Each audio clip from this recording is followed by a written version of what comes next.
You want to be close to people. That part is real. The wanting is there.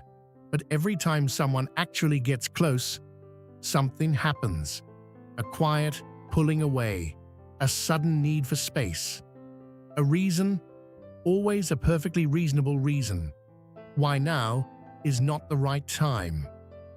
And you have probably told yourself that you just value your independence, that you are simply not someone who needs a lot of closeness, that the people in your life want more than you are capable of giving.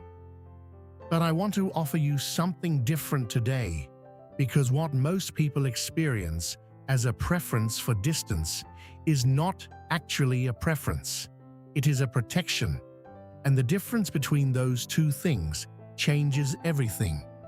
Let us start with something that is true about every human nervous system. We are wired for connection, not as a nice addition to life, as a fundamental biological need. The same system that regulates your breathing and your heartbeat is also responsible for monitoring your social environment. And it is designed, at its deepest level, to seek closeness, not to avoid it. So when someone finds themselves consistently pulling away from intimacy, consistently creating distance, just as things begin to deepen, the question worth asking is not why do they not want closeness? The question is, what happened that made closeness feel unsafe? Because that is almost always what is actually happening. Closeness does not feel neutral to people who struggle with emotional intimacy.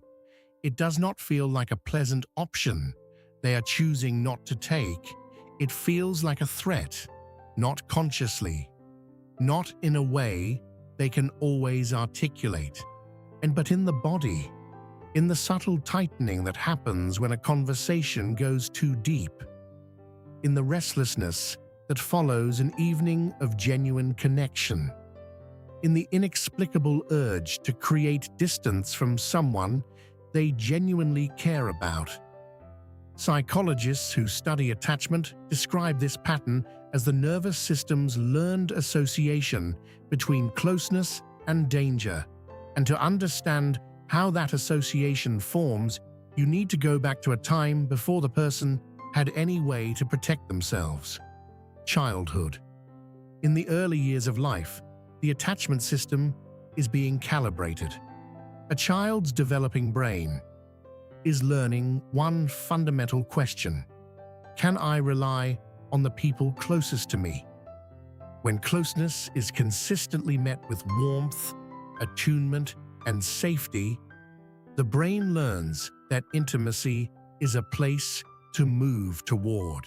But when closeness is met with something else, with emotional withdrawal, with unpredictability, with criticism, with a parent who was physically present but emotionally unavailable, the brain learns something different. It learns that getting close to people leads somewhere painful, and it begins to build a system to prevent that from happening again. That system is what we see in adult life as emotional distance, not coldness, not indifference, a protection, a very sophisticated, very loyal protection built by a nervous system that was trying to keep a child safe in the only way available to it. Here is what that protection looks like in practice. There is a pattern that researchers have documented consistently in people who struggle with intimacy. As relationships deepen, is as they move from surface-level connection toward genuine emotional closeness, something activates. The nervous system registers the increasing intimacy as a signal. And the signal it sends is not warmth, it is alarm. Not because the relationship is dangerous, but because the nervous system learned long ago that this level of closeness is where things go wrong. And so it activates its protection strategies. Some people withdraw physically. They become busy, unavailable, hard to reach. Others stay physically present, but withdraw emotionally. They keep conversations light. They deflect vulnerability with humor. They share information about their lives, but not the interior of their lives. Others move toward closeness. And then, just as it arrives, find something wrong with the other person, and a flaw that was always there but is suddenly unbearable. A reason this particular relationship cannot work, and the cycle begins again. Connection, withdrawal. Connection, withdrawal. Not because the person does not want love, but because the closer love gets, the more the alarm sounds. There is something important here about what emotional unavailability actually feels like from the inside. Most people who struggle with intimacy do not experience themselves as closed. They experience themselves as simply not feeling what they are supposed to feel. When a partner reaches for closeness, they do not feel a wall going up. They feel nothing, or something like numbness, or a vague discomfort they cannot locate or name. And because they cannot feel the wall, they cannot address it.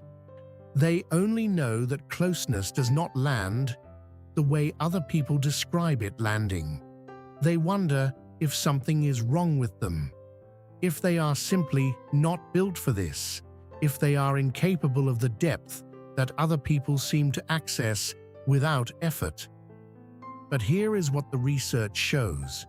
Behind that apparent numbness, something else is happening. People who appear emotionally calm and unaffected by intimacy often show significant physiological arousal when measured. Elevated heart rate, increased cortisol, physical stress responses that the conscious mind has learned to suppress so effectively that even the person themselves cannot detect them. The wall is not absence of feeling. It is the result of a system that became very skilled at making feeling invisible, even to the one doing the feeling. Now here is the part that most people who love someone emotionally unavailable need to hear. The distance is not about you. I want to say that clearly. When someone you love consistently pulls back, just as things deepen, just as you begin to feel truly close, it is not a reflection of your value to them. It is a reflection of what their nervous system learned to do when closeness arrived. The longing for you is often real. The care is often genuine. What is also real is the alarm that activates when that care is allowed to become something close and vulnerable and needing. And holding both of those things as true at the same time is one of the harder things to do in a relationship. Here is what I want to say to those of you who recognize this pattern in yourselves. The protection that was built in you was built for a reason. It served you. It kept a younger version of you from experiencing a pain that was real and significant. And the fact that it is still running is not evidence of permanent damage. It is evidence of how thoroughly the nervous system learned its lesson. But lessons that were learned can be unlearned. Not quickly, not by deciding to be different, but through repeated experiences of closeness that do not end in the way the nervous system predicted. Every time you let someone in a little further and the feared outcome does not occur, the nervous system updates its model. Slowly, incrementally, but genuinely. The work of healing emotional unavailability is not the work of forcing yourself to feel more than you feel, and as it is the work of creating enough safety that the system that suppressed feeling in the first place no longer needs to. And that work is possible. It is slow and it is not linear. But the fact that you are watching a video that talks about emotional walls suggests that somewhere in you there is a part that is ready to question whether the wall is still necessary. That questioning is the beginning. If this touched something, leave a comment. You do not have to share everything. Even one word about what this brought up for you is enough.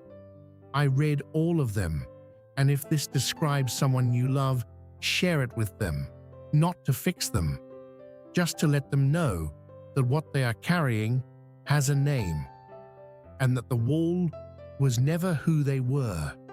It was just what they needed once. This is Emotions and Decisions. Take care of yourself, and I will see you in the next one.